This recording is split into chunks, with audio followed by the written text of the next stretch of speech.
પહેલા તો ઘણું એને સમજાવવામાં આવ્યો. અંગત ગયા ન માન્યો, ઘણું સમજાયું. છેવટે યુદ્ધ કરવું પડ્યું. ઇન્દ્રજીત અને લક્ષ્મણજી. ઇન્દ્રજીતનું બાણ લાગવાથી લક્ષ્મણજી ઘાયલ થયા. હનુમાનજી મહારાજ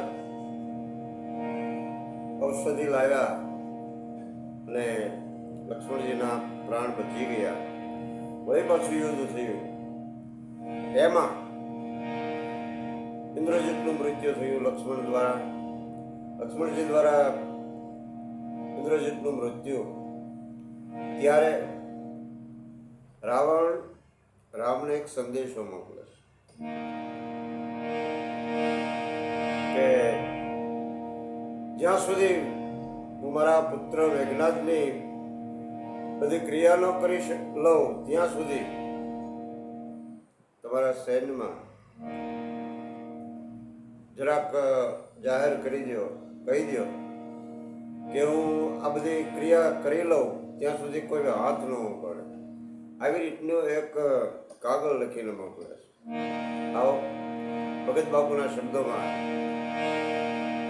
એ કાગળ લખેલો દૂત લઈને આવે અને ભગવાન વાંચે. વાચે શ્રી રઘુનાથ,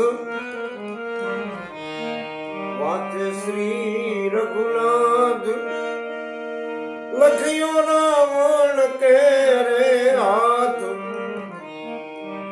કાગળ વાંચે શ્રી રઘુનાથ, કાગળ વાંચે શ્રી રઘુનાથજી.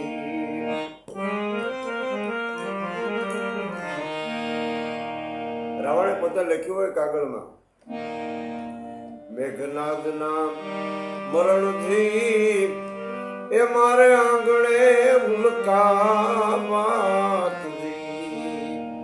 પોતાનો પુત્ર યુદ્ધમાં વહી ગયો, કપી ગયો, એટલે મારા આંગણે અત્યારે ઉલ્કાપાત છે.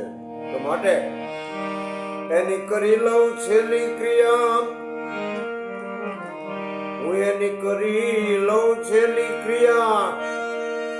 કોઈ ઉપાડે નહીં હાથ, આવો કાગળ વાંચે શ્રી રઘુનાથ.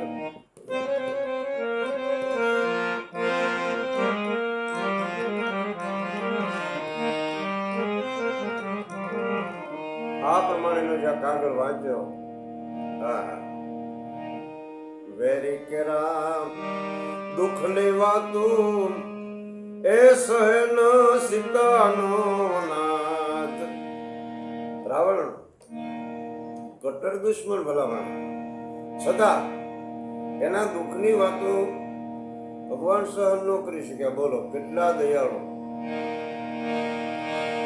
કૃપાળુ બનવાન.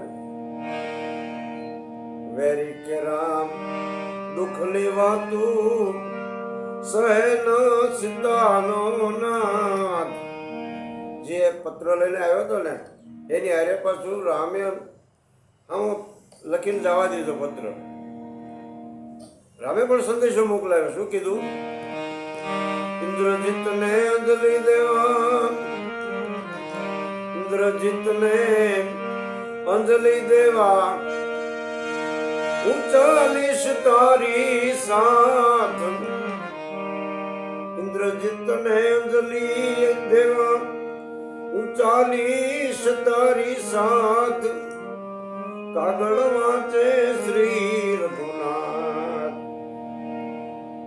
ઇન્દ્રજીતની ક્રિયામાં એને અંજલિ આપવા માટે રાવણની હારોહાર ભગવાન લંકામાં ગયા. ભલામાં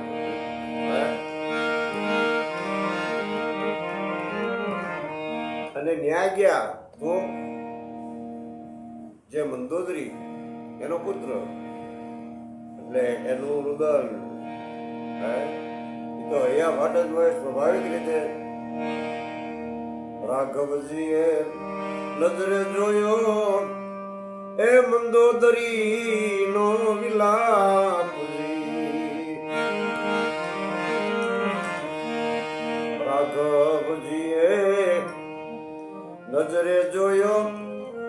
મંદોદરી કેરો વિલાપ, મંદોદરીનું રોણું, એનો વિલાપ જ્યારે રામે જોયો ને તો એના શરીરની શુદ્ધિ રામ ભૂલી ગયા. શરીર કેરી શુદ્ધિ ભૂલ્યા, શરીર કેરી શુદ્ધિ ભૂલ્યા.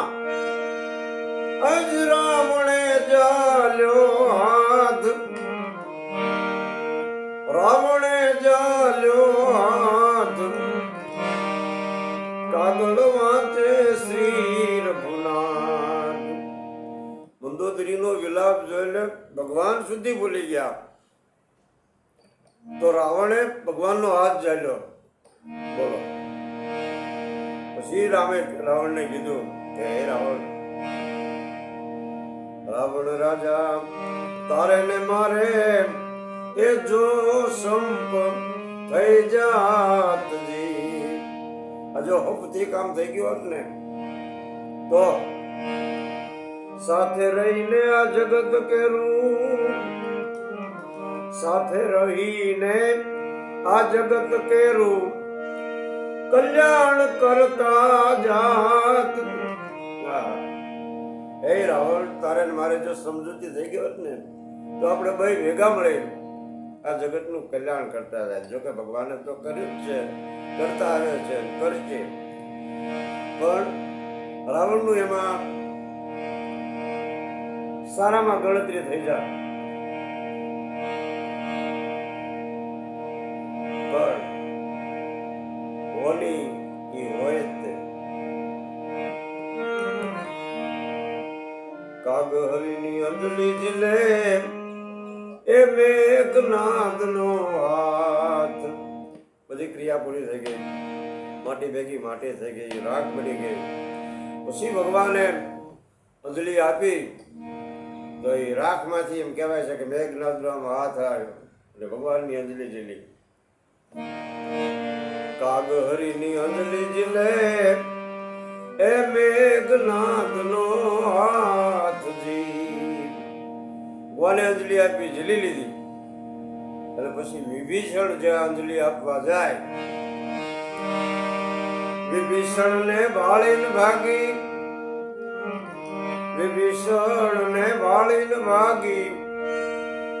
અજ રાવણ તનુજની રાખ,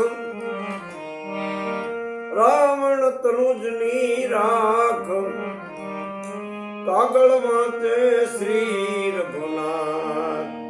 વિભીષણ જે અંજલિ આપવા જાય ને જવા દે, તારી અંજલિ ન હોય. કે વિભીષણ રામ ના પક્ષમાં, રામ ભરત બાજુ વહી ગયા હતા ને. જોકે એનું કારણ બહુ મોટું છે, એને શું કામ પાટું મારીને મોકલવામાં આવ્યો એનું પણ બહુ ગૂઢ રહસ્ય છે. અત્યારે એ બધું કહી ન શકાય. પણ ટૂંકમાં એ રામ બાજુ હતા ને વિભીષણ, એટલે રામની અંજલિ લઈ લીધી, વિભીષણની અંજલિ. શું કામ? કે વિભીષણ તો એના હતા ને, એટલા માટે એના હતા ને આ સામે વૈયા ગયા.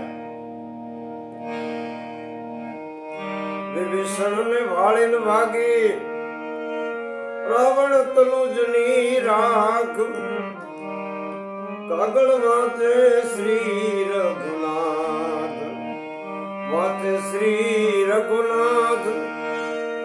લખ્યો રાવણ કેરે હાથ, કાગળ વાંચે શ્રી રઘુનાથ, કાગળ વાંચે શ્રી રઘુનાથ, કાગળ વાંચે શ્રી રઘુનાથ.